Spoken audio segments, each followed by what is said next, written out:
परब साहेब, आमदार अपात्रता प्रकरणी विधानसभा अध्यक्षांनी वेळापत्रक जाहीर केलं आहे.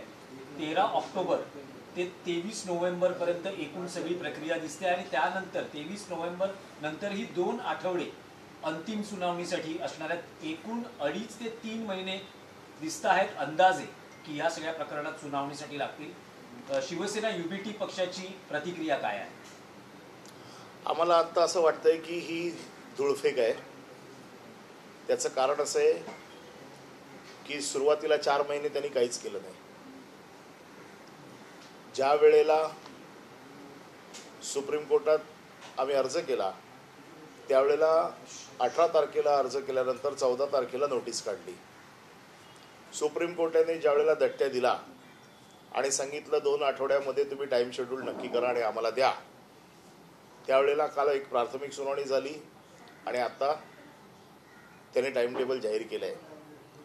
आम्ही एक ॲडिशनल ॲफिडेविट दिलं आहे ज्यामध्ये आम्ही आमचं म्हणणं म्हटलेलं आहे की जे ॲडमिटेड फॅक्ट्स आहेत, जिथे कुठल्याही पुराव्याची गरज नाही, जिथे कुठल्याही साक्षीची गरज नाही, त्यावरच आमची केस आहे आणि त्यामुळे कुठलेही साक्षी पुरावे न घेता हे मॅटर क्लब करावं.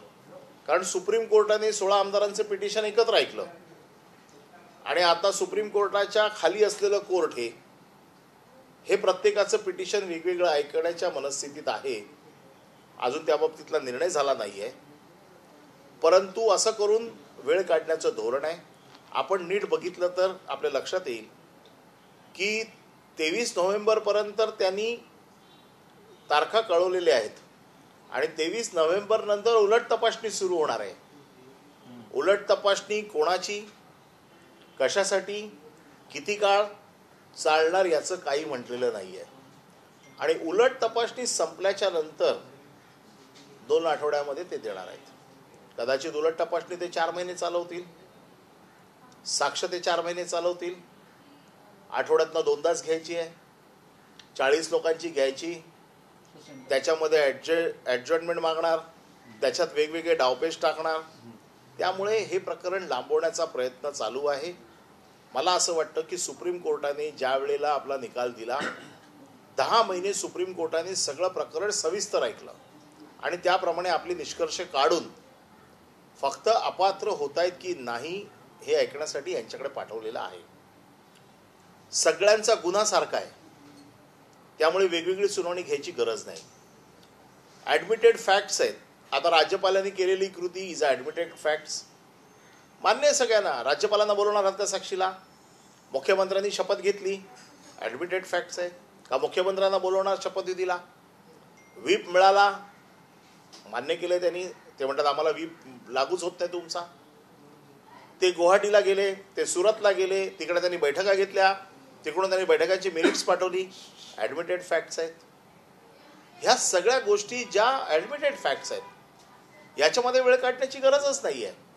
परंतु कुठेतरी मला असं वाटतं की अध्यक्ष हे कुठल्याही राजकीय पक्षाचे कार्यकर्ते नाहीत.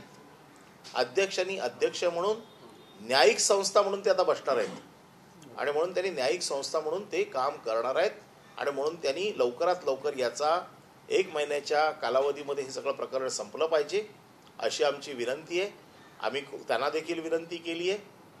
आम्ही आता 3 तारखेला कोर्टात प्रकरण आहे, ज्या वेळेला ते हे सगळं मांडतील त्यावेळेला आमचे वकील तिकडे देखील या सगळ्या गोष्टी मांडतील. पण विषय असा आहे की तुम्ही म्हणताय की प्रोसिजर लांब घेतली जाते, तर म्हणजे पुरावे तपासण्याची गरज नाही, संपूर्ण मॅटर क्लब करावा, ही एक लंबी प्रोसिजर असं तुमचं मत आहे. यावर तुम्ही काय परत सुप्रीम कोर्टात म्हणूनच म्हटलं सुप्रीम कोर्टात त्यावेळेला ज्या वेळेला ते आपलं टाइम टेबल देतील त्या टाइम टेबलवरती जर चर्चा झाली तर आमचे वकील आमची बाजू मांडतील ना. या ज्या गोष्टी आहेत त्या सगळ्या त्यांच्यासमोर जातील. कारण आता ते मध्ये त्याच्यानंतर 23 तारखेच्या नंतर 23 नोव्हेंबर नंतर त्याच्या पुढच्या महिन्यामध्ये हिवाळी अधिवेशन येते. हिवाळी अधिवेशनात ते कुठलंही कामकाज करणार नाहीत.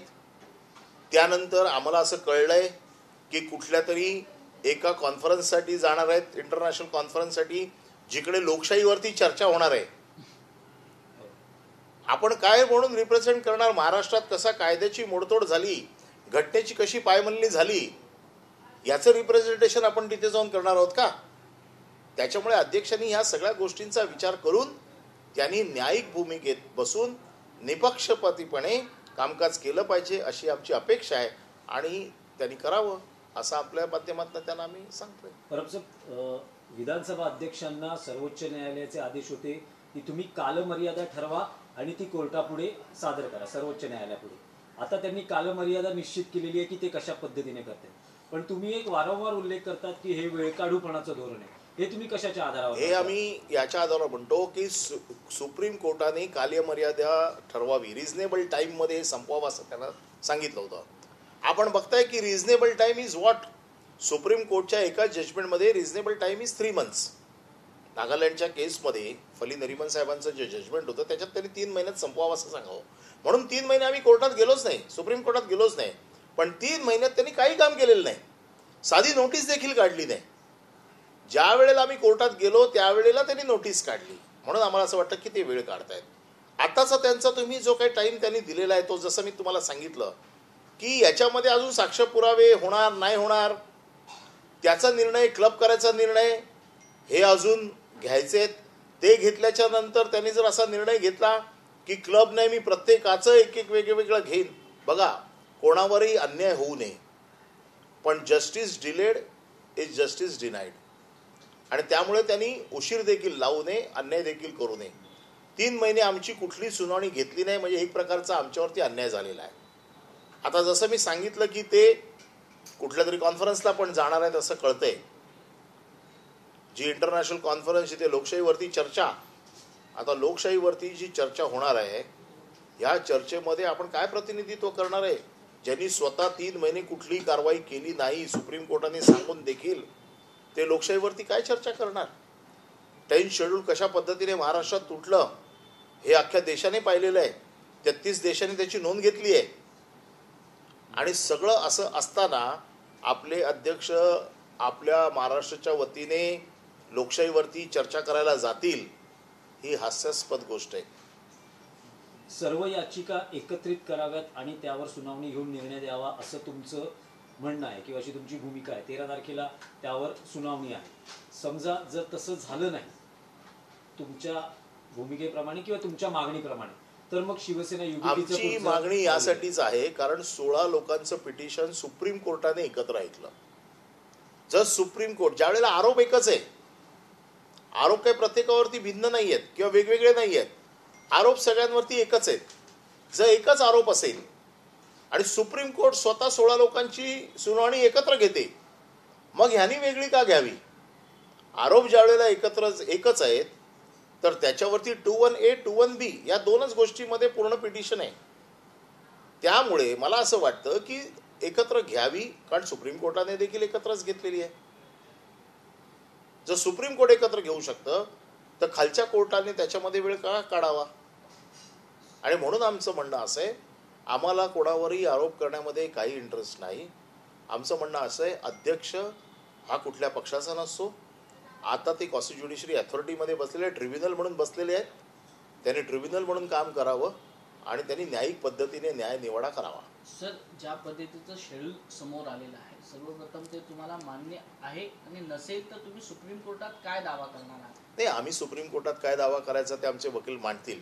मी साधारण परवाच्या दिवशीचं जे हिअरिंग झालं त्याच्यातले मुद्दे सांगितले, जे ॲडिशनल ॲफिडेव्हिट आम्ही दिलं, ज्या 5 मुद्द्यांवरती आम्ही ही केस पूर्ण उभी केलेली आहे, हे 5ही मुद्दे ॲडमिटेड फॅक्ट्स आहेत, मान्य झालेले आहे. याच्या बाबतीत कोणी डिस्प्यूट केलेला नाही आहे. त्यामुळे त्याच्यावरती आणखीन साक्षी पुरावे का द्यावेत, का तपासावे? पुन्हा सगळा रेकॉर्ड हा अध्यक्षांच्या कार्यालयातच आहे. त्याच्यामुळे त्याच्याशी कुठे छेडछाड होऊ शकत नाही, ते पुरावे कुठे गहाळ होऊ शकत नाहीत. गहाळ झाले तर त्याला अध्यक्ष जबाबदार आहे. त्यामुळे हे सगळं ज्या वेळेला ओपन शट केस आहे आणि हे सगळे मुद्दे हे मांडले गेले सुप्रीम कोर्टामध्ये, सर्वोच्च न्यायालयाच्या समोर, सर्वोच्च स्थानावरती जिथे चीफ जस्टिस ऑफ इंडिया यांच्यासमोर मांडले गेले. त्याच्यामुळे आता त्या मुद्द्यांवरती परत परत चर्चा होणं हे अपेक्षित नाही आहे. सुप्रीम कोर्टाने जी काही गाईडलाईन घालून दिलेली आहे त्या गाईडलाईनप्रमाणे त्यांनी काम करावं आणि लवकरात लवकर हा विषय संपवावा. सर, आपल्या 4 खासदारांना नोटीस बजावण्यात आली आहे. महिला आरक्षणाचा जो हे होता त्याला पाठिंबा न दिल्यामुळे शिंदे गटाच्या खासदारांना भावना गवळी यांनी ही नोटीस बदल. पण आम्ही तर पाठिंबा सगळ्यांनीच दिलेला आहे. नाही, ते मतदानाच्या वेळेस गैरहजर होते, त्यामुळे त्या व्हीपचं उल्लंघन झालंय असं त्याचं कायदेशीर लढाई लढू ना. व्हीप कोणाचा पहिला हात ठरला पाहिजे. आता ठरलेला आहे व्हीप कोणाचा आहे तो. आता लोकसभेचा प्रश्न आहे, ती केस वेगळी लढता येईल. आता जी लढाई चालू आहे ही विधानसभेची लढाई चालू आहे. जी लोकसभेची लढाई चालू आहे या लोकसभेच्या लढाईमध्ये आम्ही आणखीन त्या पद्धतीने लढू. तिथे देखील काय निर्णय लागतो, कारण हा जो निर्णय लागणार आहे तोच निर्णय त्यांना देखील लागणार आहे. उद्या जे व्हीप बजावणारे आहेत ते तर जागेवर राहिले पाहिजेत. उद्या तेच अपात्र झाले तर त्यांच्या व्हीपला विचारतोय कोण? साहेब, जसा विधानसभेचा मुद्दा आहे तसाच विधान परिषदेचा आहे. 3 आमदारांचं सभासदत्व रद्द करावं, सदस्यत्व रद्द करावं या संदर्भात तुमची याचिका आहे, पण अजून त्यावर काही निर्णय नाही. आम्ही जे म्हणतोय वारंवार की हे वेळकाढूपणाचं धोरण करतायत. विधान परिषदेचं देखील मी जुलैमध्ये आम्ही पिटिशन फाईल केलेलं आहे. उपसभापती नीलम गोरे, मनीषा कायंदे, विप्लव बाजोरिया यांच्या विरोधात आम्ही डिस्क्वालिफिकेशन पिटिशन फाईल केलं आहे. याच आधारावरती, ज्या आधारावरती खालच्या सभागृहाचं केलेलं आहे. आता त्या देखील आजपर्यंत कुठलीही नोटीस नाही, त्यात देखील आजपर्यंत कुठली सुनवाई नाही. म्हणजे प्रत्येक वेळेला आम्हाला उठून सुप्रीम कोर्टातच जावं का अशी यांची अपेक्षा आहे का, की हे न्याय देणार आहेत की नाही आम्हाला?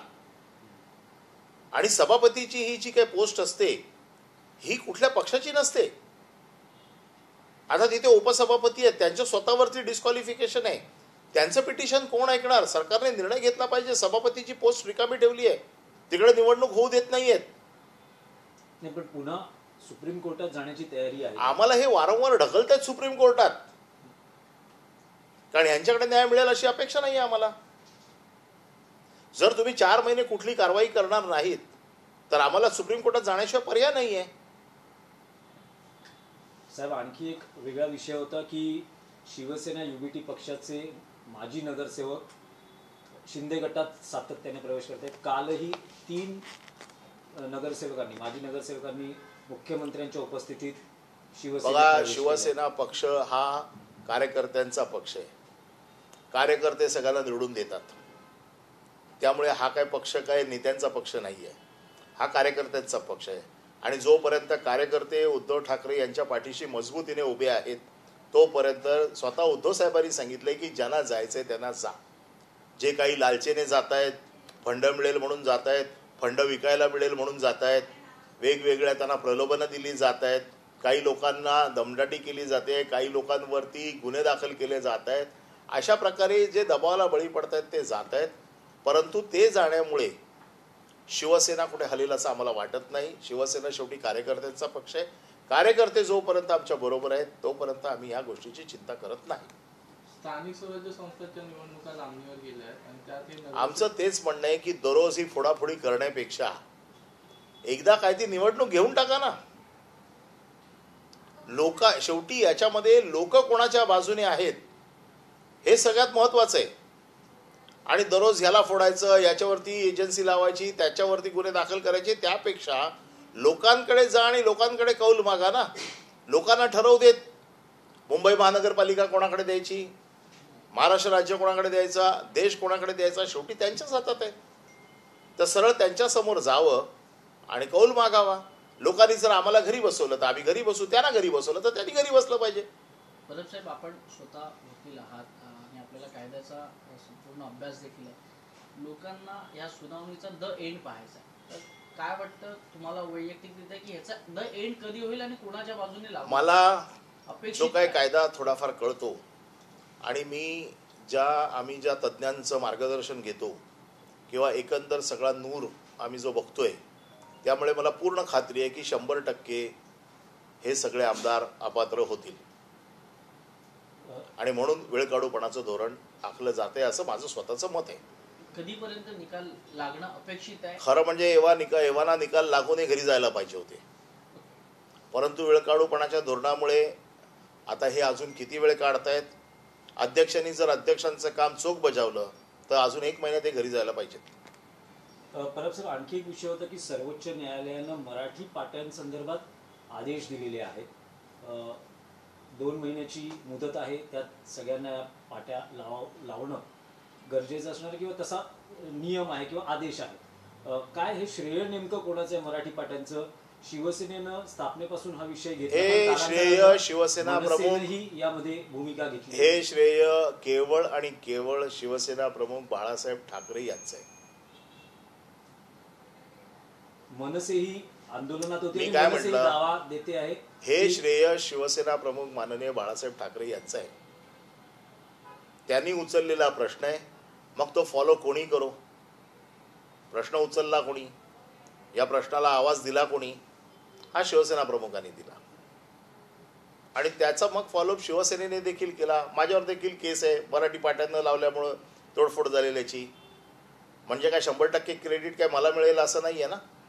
जो जो कार्यकर्ता आहे बाळासाहेबांचा, त्या कार्यकर्त्याने बाळासाहेबांच्या विचारासाठी केलेलं काम आहे ते. त्यामुळे त्याचं 100% क्रेडिट हे फक्त बाळासाहेबांनाच जातं आणि बाळासाहेबांचे विचार फॉलो करणाऱ्यांना जातं. परब साहेब, खरं तर जर पाहिलं तर मग आज सकाळी उपमुख्यमंत्री अजित पवार हे लालबागच्या राजाच्या दर्शनासाठी गेले होते आणि त्यावेळेला एका त्यांच्याच गटातील कार्यकर्त्याने लालबागच्या चरणी पत्र ठेवलं की अजित पवार हे मुख्यमंत्री झाले पाहिजे. त्यानंतर लगेचच मोहित कंबोज यांनी ट्विट केलं की मुख्यमंत्री होण्यासाठी इतके सीट्स लागतात. तर मग कुठेतरी हा वाद आता पुन्हा एकदा सुरू होत असं वाटतं. लालबागच्या राजालाच विचारावं लागेल त्यांच्या मनात काय आहे. मोहित कंबोजला यानंतर वरून तंबी देण्यात आली आहे, ते ट्विट डिलीट हे मला माहित नाही त्याच्यामध्ये. आता आले देवाजीच्या मनात येते, कोणाचे काही चाले ना. आता देवाजीच्या मनात काय आहे ते आम्हाला नाही माहिती ना. सर, पण हे राष्ट्रवादी काँग्रेस आणि भाजपमध्ये आता उघड श्रेयवादाचं लढाई नाही, याच्या बाबतीत ते स्वतः त्यांचे पक्ष बोलतील, आम्ही का बोलावं.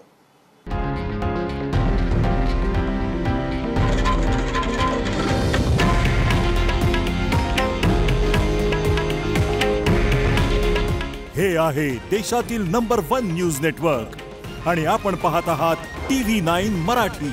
काळजी तुमची, हित महाराष्ट्राचं.